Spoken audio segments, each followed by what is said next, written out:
Hey slugs! Recently on the main channel, I released a video talking about a complete collection of sand red. If you haven't seen that video yet, you'll probably want to go check that one out first before coming back to this. This is just a follow-up. I made some observations while I was working on that video that didn't quite make it into the script, so I just wanted to talk about them here today.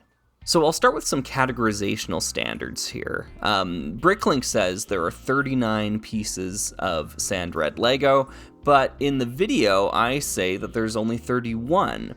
Now the reason for this discrepancy is because Bricklink is a marketplace and it's breaking things down into the smallest possible granularity just for those fringe case events. So let me show you what I mean. Like if we take a look at the minifigure parts here, Bricklink has a listing for the left arm on its own, the right arm on its own, and both arms together.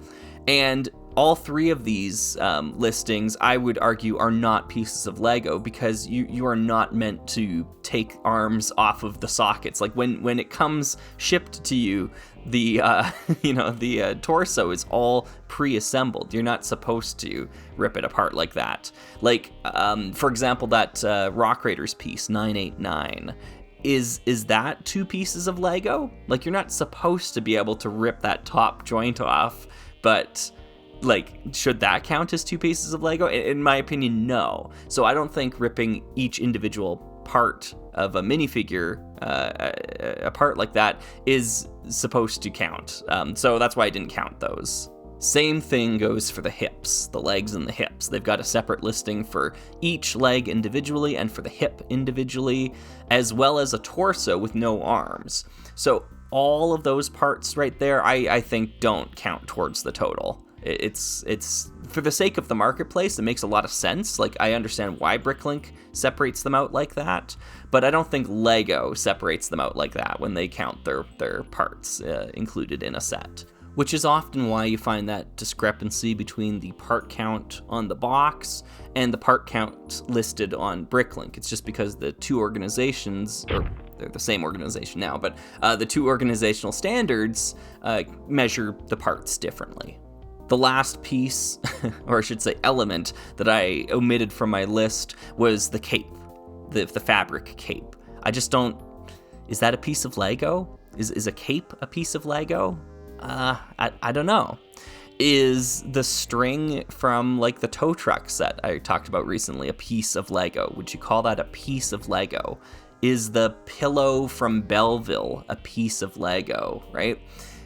I'm not saying that I have like an objective answer to that, but in my opinion, no. It's maybe a Lego element or something like that, but I wouldn't call it a piece of Lego. So when I'm talking about like the pieces that came out in sand red, I don't count fabric elements that are vaguely the correct color, right? Because it's a totally different process. It's not made of ABS plastic, it's different dyes, it's just color matching. Like, is the printing on the slope brick from the Recon Mech RP, is that a sand red piece? Should I be counting that? Just because the printing on it kind of looks like it's the color of sand red, like they did a pigment match, that sort of thing. Like, is it a sand red element, like a piece of Lego? Like, I say no, but I mean, there's an argument to be had here. But I just wanted to clarify some of that stuff because I imagine folks that are more knowledgeable about like Bricklink might have some disagreeing opinions with me there. And I think there's room for debate on this. I'm not saying I'm the arbiter. I decide what is sand red Lego. No, this is just the standard that I used to make that complete collection claim.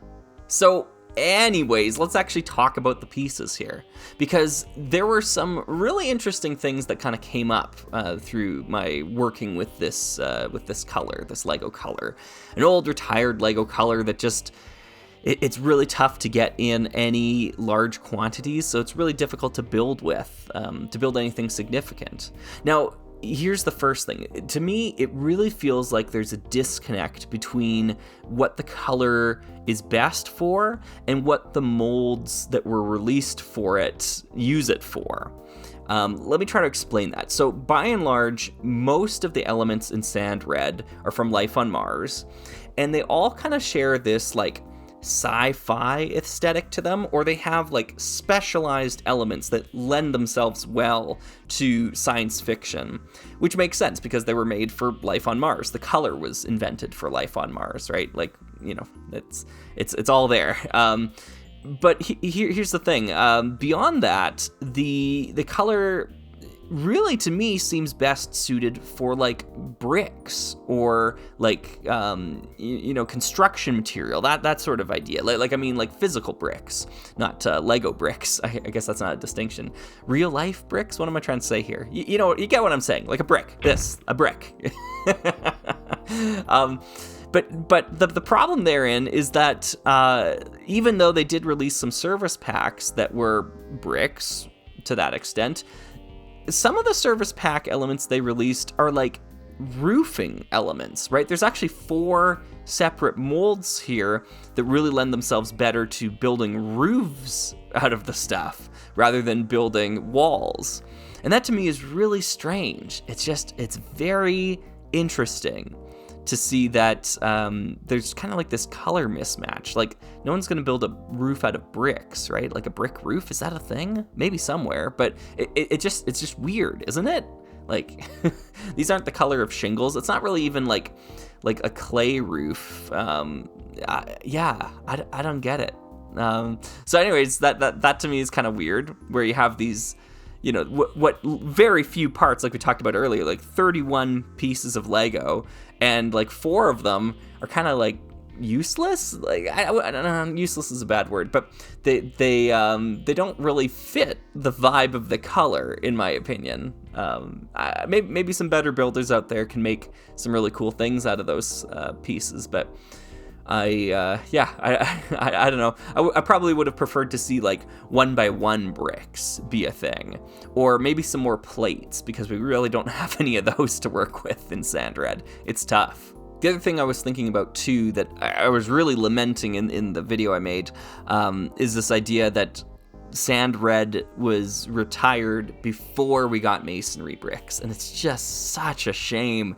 Like, had those 2 Venn diagrams like overlapped a little bit, I think we'd still have Sand Red, because it's like the perfect color for masonry bricks. It is just a crying shame that the 2 didn't exist at the same time, because man, what a perfect fit.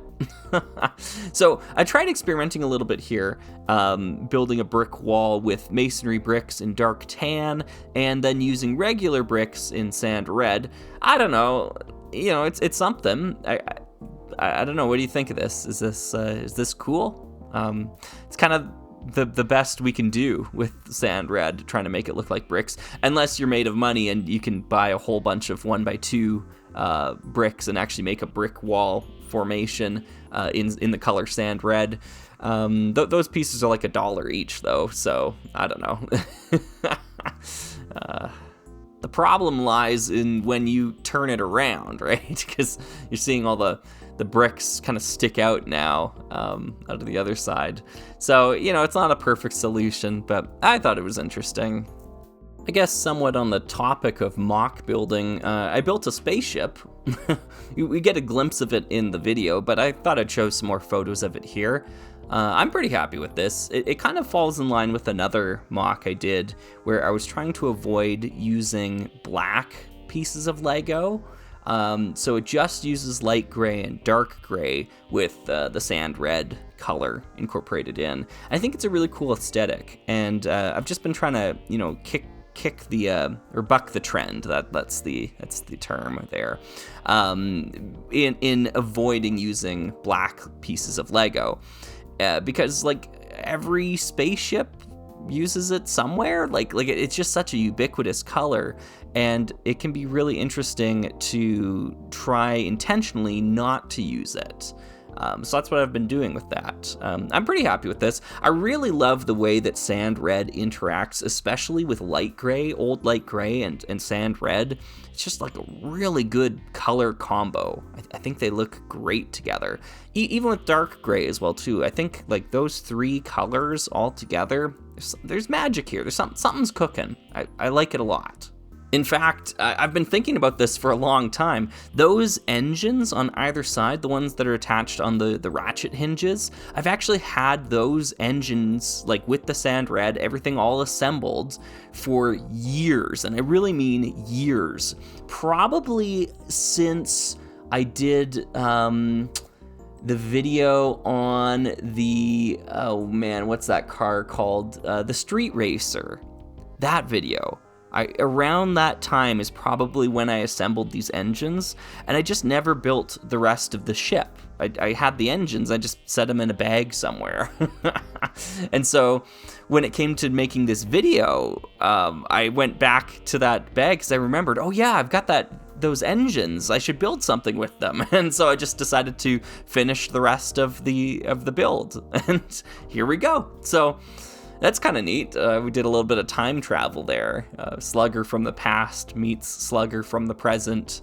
And yeah, they kind of combined their forces. All right, one last thing before we end this off here. I'll kick the hornet's nest a little bit. What color do you think Luke's land speeder should be?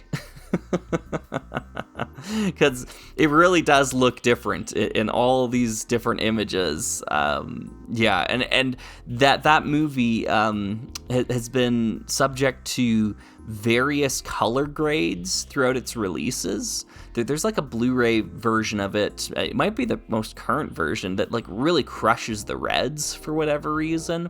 I've heard folks kind of talk about that before on the internet. So yeah, I don't know what to really go off of here, because honestly, that filming model, when you see the filming model, you're like, that's tan and red. That looks tan and red. Like, I think they got it right the first time, you know?